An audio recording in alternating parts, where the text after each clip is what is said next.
علیکم ورحمۃ اللہ وبرکاتہ ټولو ملګرو ته سلامونه ملګرو دا ویډیو کلیپ وګورئ او د دې ویډیو نه بعد د سره زما یو څو خبرې دي هغه خبرې اورېدل ډېر ضروري دي تاسو دا ویډیو کلیپ وګورئ اول ایک جنې ګوره ورته اکشن لاس ور لاندې کا مخامخ شه ورته حسینه ما معاف کا بس کنه لالا را پخلا شي موږ ټول تا ته منت کوو ساری درته کوو لالا موږ نور مه کړوه دې خوا ګوره هغه ماته لاسونه نیولي دي هغه جنې ته وګوره شاتنې ته مخامخ وګوره د خپلې چنغلې ته وګوره لاسونه ولا ونیسه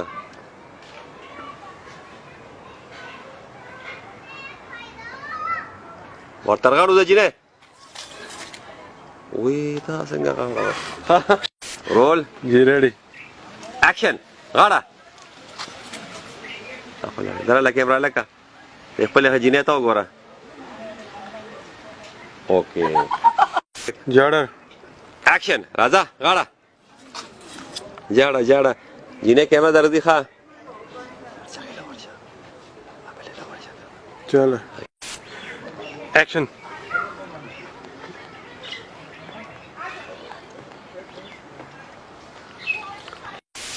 جی اکشن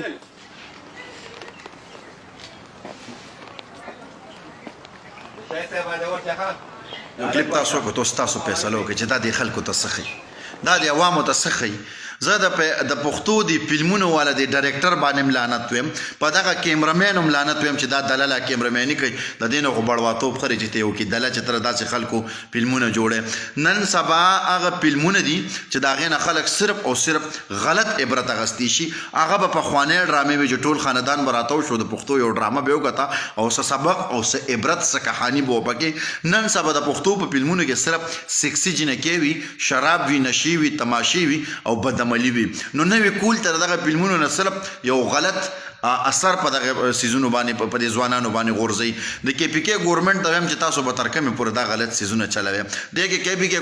ګورنمنت څخه یادوم هغه ته اپیل کوم چې په دې سیز باندې پابندي ولګوي ځکه دا کولیام غلطه یو په حاشیه پلاویږي د تپوس پښتنې څوک نشته وې فلم جوړیږي دا فلم جوړیږي مړه دا فلم بداسي په نن سبا فلمونو کې خو صرف بربندې خزه غړيږي قسم په خدای د انډیا فلمونو شاته پریږي دي خېټه ښکاری کونه ښکاری ټول ګډ وډ لباس یې چولي نو زه د کې پی کې ګورنمنت ته د سوشل میډیا ملګرو ته هم د دې سیس خلاف आवाज وشت کې چې دا د سپي زامن دا د خر زامن چې یا جیلونو ته واچي او یا په دا فلمونه بنګي دا سره روان دي مړه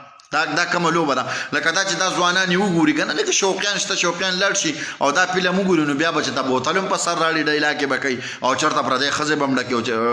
غړی او کنجر خانو پسې بم ګرځي نو برای مهرباني دا سیس بندول غواړو د خلاف आवाज وشتول غواړي ډیر مننه ملګرو د الله په امان